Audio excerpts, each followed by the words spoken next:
Hello guys, welcome back to another video. आज की studio में बात करेंगे एनआरए सीईटी का जो ऑफिशियल अपडेट आया है उसके बारे में। रेलवे, बैंक, एसएससी, जैसा कि आपको पता है तीनों का एक कॉमन एग्ज़ाम हो जाएगा जो इनका प्री एग्ज़ाम होता है कॉमन एलिजिबिलिटी टेस्ट के थ्रू।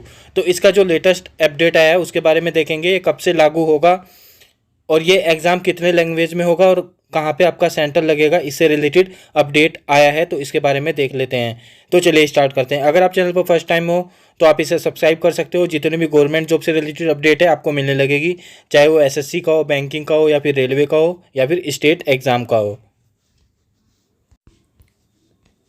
ये जो नोटिस आया है यहाँ पर देख सकते हो, ministry of personnel public grievances and pensions, इससे ये इस मिनिस्ट्री से आया है। यहाँ पर देख सकते हो, NRA gearing up to conduct computer based online eligibility test for recruitment to non gazetted post by the year end, इस ईयर के एंड तक। और ये डॉक्टर जितेंद्र सिंह हैं, इन्होंने बताया है, जो इस मिनिस्ट्री के चेयरमैन हैं। तो यहाँ पर इस ईयर के एंड में ये स्टार्ट हो जाएगा और जितनी भी नॉन गैजेटेड पोस्ट होती हैं, जो टेक्निकल नहीं होती हैं, नॉन टेक्निकल होती हैं, उसका एग्ज़ाम ये कंडक्ट कराएंगे। जैसे कि आपको पता है रेलवे में कुछ जेई की वैकेंसी आती है तो उनका एग्ज़ाम ये नहीं कराएंगे। जितना भी कॉमन एग्ज़ाम होता है, जैसे ग्रुप डी का हो गया, एनटीपीसी का हो गया, आरपीएफ के जितने एग्ज़ाम होते हैं, या फिर एसएससी के जितने भी एग्ज़ाम है, बैंकिंग के जितने एग्ज़ाम है, उनका जो प्री एग्ज़ाम होता है, यानी कि जो टीयर 1 होता है या फिर प्री एग्ज़ाम होता है, उनका पहला पेपर जो है ये कॉमन एलिजिबिलिटी टेस्ट के थ्रू आपका कंडक्ट किया जाएगा। और जब आप इसमें पास हो जाओगे तो उसके बाद सेम प्रोसेस है, जो पेपर 2 होता है, यानी कि मेंस का पेपर होता है। तो अगर आप एसएससी में पास होगे तो एसएससी वाले लेंगे, बैंकिंग में पास होगे तो बैंकिंग वाले लेंगे, या फिर रेलवे में पास होगे तो रेलवे वाले होंगे। तो ऐसा रहेगा, बस प्री एग्ज़ाम ये कॉमन हो जाएगा इससे।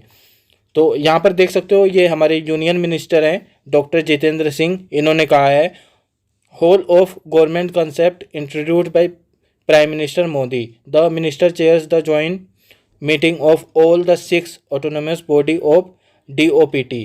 तो इनकी मीटिंग हुई है और यहाँ पर इन्होंने ये बताया है। अब बात करते हैं कि आगे इसमें क्या क्या बताया इन्होंने। यहाँ पर देख सकते हो, union ministry of state, minister of science and technology, इनके बारे में बताया। ये क्या है, doctor Jitendra today said there will be common eligibility for recruitment to non gazetted post of this year, इस ईयर तक, and the first such test is being schedule to be conducted before the year end, यानी कि इस year के end तक, यानी कि जो दिसंबर 2022 होगा, इस ईयर का लास्ट मंथ, उससे पहले ये एग्ज़ाम कंडक्ट हो जाएगा। और इन्होंने ये भी बताया कि कितने लैंग्वेज में ये एग्ज़ाम कंडक्ट होगा और कहाँ कहाँ पे ये एग्ज़ाम होगा।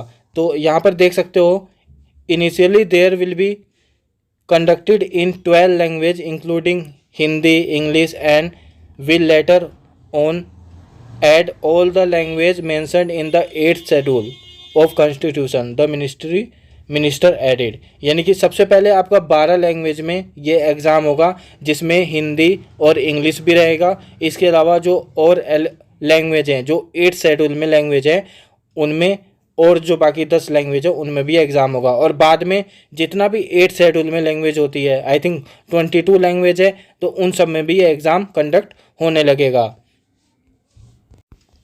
और यहाँ पे ये एग्ज़ाम सेंटर के बारे में भी बताया गया है, this will be a game changer providing ease of recruitment to the job aspirant with at least 1 exam centre in each district of country, यानी कि हर एक डिस्ट्रिक्ट में एक एग्ज़ाम सेंटर होगा कॉमन एलिजिबिलिटी टेस्ट का। और यहाँ पे ये मीटिंग हो रही है, इसका ये पिक इन्होंने शेयर किया है, जो कि 22 मई 2022 को ही ये कंडक्ट किया गया है।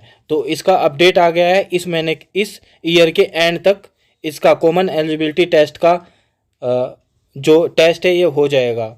तो यही अपडेट था, बाकी कुछ भी इससे रिलेटेड अपडेट आता है तो मैं आपको वीडियो के थ्रू अपडेट कर दूंगा। तो आप चैनल पर नए हो तो सब्सक्राइब कर सकते हो ऐसे ही गवर्नमेंट जॉब से रिलेटेड अपडेट देखने के लिए। Thank you guys.